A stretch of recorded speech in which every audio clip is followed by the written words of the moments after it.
बोल बेटा नाम बोल। मोहित। मोहित। पापा का? रामनिवास। रामनिवास। दादा का? मनसाराम। मनसाराम। गांव पुराना? और नौनांगली। नौनांगली।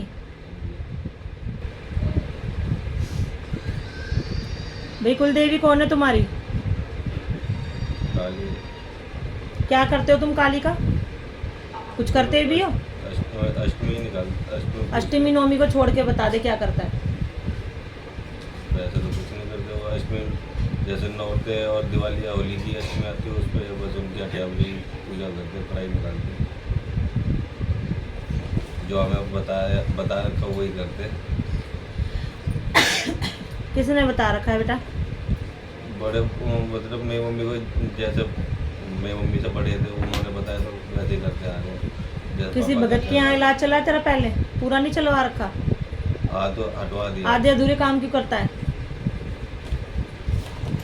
या तो जुड़ो मत किसी के यहाँ, जाओ मत दिखाने। अगर जाते हो तो उपाय पूरे करा करो। वो आधे अधूरे उपाय भी ना नुकसान देते हैं। नहीं, जिनसे चल रहा था काफ़ी सालों तक चला था, फिर उनसे हाथ उतरवा लिया था, उनको उनकी सहमति से ही उतरवाया था। अच्छा, और तुम्हारे यहाँ पर पहले बकरा वगैरह दिया जाता था क्या काली का? शायद इतना तो मेरा ध्यान नहीं है। पूछो अपनी मम्मी से।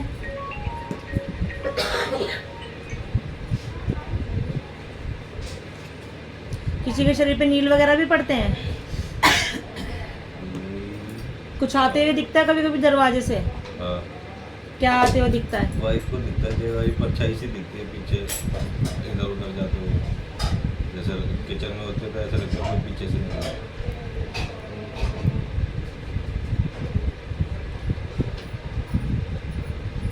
एक तो तुम्हारे यहाँ पे जो काली माँ तुम्हारी कुलदेवी है, कहाँ वाली, कहाँ की? मलर वाली बताते हैं। अरे तुम्हारे पीछे गांव जो है वो वहीं की है, जैसे खादराबाद वाली हो गई, ये कालका दिल्ली वाली हो गई। इतना तो पता नहीं है मेरे को। उनका भोग प्रसाद बेटा देते ही नहीं हो तुम उन्हें पूछते ही नहीं हो। पूछते ही नहीं हो किस काम में आगे रखा उन्हें, कभी किसी काम में रखा ही नहीं है। कुछ नहीं करा आज तक तूने उनको श्रृंगार या चुन्नी साड़ी कुछ चढ़ाई ही नहीं है। जैसे तेरे घर में तेरी मम्मी है, अब तो कोई काम कर रहा है, अपनी माँ से पूछेगा ना, बताएगा ना, तो वो तुम्हारी कुलदेवी, उसको भी बताना और पूछना पड़ेगा, उसको आगे रखना पड़ेगा। बट हमें खुल के कोई बताए तभी तो पता चले कि हमारे ये पूजा जाता है। हमारे बड़े बूढ़े ने किसी ने कुछ बताया नहीं। मेरी दादी कुछ कहती थी, जो सिर्फ नारायण जी को मानती थी, एक दो बत्ती लगा देती थी बस। दादी ने भी कुछ नहीं किया। गांव में पूछ के रिश्तेदारों से जिनने जैसा बता दिया हमने वैसा कर दिया। तो रिश्तेदारों में कौन है? दादा चाचा ताऊ है? अब तो सारे बोले चाचा वगैरह है, मतलब पापा के कुनवे के हैं। हाँ, तो उनसे पूछिए, वो बताएंगे। वो भी पूरा नहीं बताते, वो भी गया हम तो ऐसे करते आ गए। उनसे कई बार पूछा, उनको खुद नहीं पता है। सैयद का बकरा होता तुम्हारे मेरे पापा पूछते हैं? मियाँ बाबा पूजे जाते हैं। हाँ, तो उनकी जोत वगैरह लगाता है? जोत नहीं है उनके, वो क्या नाम है, आषाढ़ में जो आते हैं ना उनका वो होता है, तो मीठे चावल और पूरे ये निकलते हैं। हाल जो भरा जाता है नगर चैन और मियाँ बाबा का, ये निकाला जाता है। हाँ, एक बार ही गए थे, अमरोहा गए थे, उनके नाम के बकरे छोड़ के आए थे। किसी ने बताया कि अमरोहा में चलता तो वहाँ लेके गए थे, वो भी बहन के ससुर लेके गए थे। तो बकरा कर दिया था तुमने? वो भगत से ही करवाया था वहाँ पे। मेरे आंखों के आगे तो हुआ नहीं। पापा वगैरह सारे बड़े गए थे और मैं बहन के ससुर तो हो गए थे, उन्होंने करवाया था जो करवाया। काली का भी जाता तुम्हारे यहाँ पे? काली का तुमने कभी कुछ करा ही नहीं है बेटा। वो जैसे क्रोध रूप में होती है ना, वैसे खड़ी है। दिक्कत परेशानी बनने लग जाती है घर में, फिर इसीलिए लड़ाई झगड़े होने लग जाते हैं, क्योंकि शक्तियाँ जब उग्र रूप से चलेंगी ना, गुस्से में आएंगी, तो घर के जो सदस्य होंगे वो गुस्से में आने लग जाएंगे, वो उनके ऊपर प्रभाव डालने लग जाएंगे। जिनसे हाथ धुलाया उन्होंने लास्ट में पूजा की थी, वो क्या क्रिया लगेगी, बेटे लगेंगी, तो हमने बेटों का खर्चा दिया था, क्या बकरा भी लगेगा, ये भी लगेगा। अब उन्होंने किया है नहीं किया हमें पता नहीं।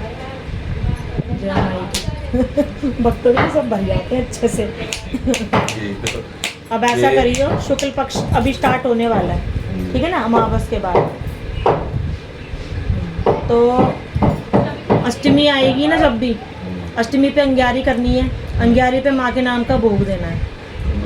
वो तो वैसे ही देता हूँ, जैसे 8 पूड़े हलवा पूड़ी। वो तो उस पे करता होगा ना कंजक वाले दिन, नहीं, व्रत वाले। वैसे क्या नाम है, होली दिवाली के पे भी, वैसे नॉर्मल अष्टमी पे नहीं करता, जो हर महीने अष्टमी आते हैं ना उस पे नहीं करता। हाँ, मैं इस अष्टमी की बता रही हूँ, नॉर्मल वाली, ये हर महीने आती है जो शुक्ल पक्ष में आएंगी, इस पे करना शुरू कर एक बार।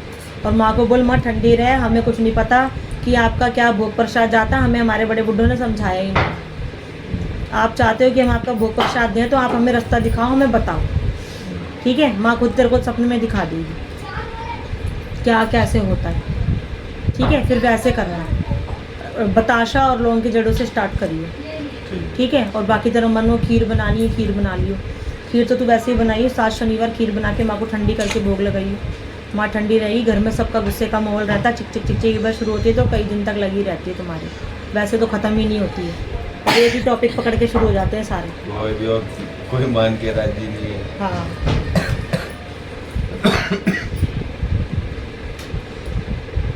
कोई भी काम करने घर में, चलो कभी कोई टांग अड़ाता है, कभी कोई अड़ाता है, मानता ही नहीं, कोई करने ही नहीं देता। हाँ, क्योंकि तुम्हारी माँ के साथ ये दोनों साथ चलते हैं, ये तुम्हारे पीर और ये माँ काली, ठीक है ना।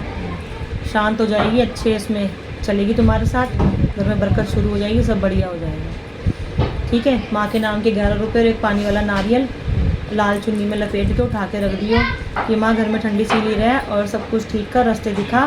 फिर जो तेरे से भोग प्रसाद तू हमें दिखाएगी, बताएगी, हम वो करेंगे। पहले जो तेरे को बता कर जाए, पहले मुझे शेयर कर लियो एक बार, कहीं अपने आप से ही कर दो कुछ, ठीक है। कई बार क्या होता है कि कोई नेगेटिविटी भी आती है तो वो भी दिखा देती है कुछ, हमें ये चाहिए, हमें वो चाहिए, तो बच्चे क्या करते हैं, दे देते हैं, वो नेगेटिविटी खा जाती है और घर में लड़ाई झगड़े शुरू हो जाते हैं, क्योंकि वो उसकी ऊर्जा बढ़ जाती है फिर नेगेटिविटी की। पॉजिटिविटी तक तो पहुंचता ही नहीं है प्रसाद, ठीक है, शक्तियों तक नहीं पहुंच पाता। इसलिए जोत बत्ती का तेल वगैरह ले गया था ना यहाँ से बाबू,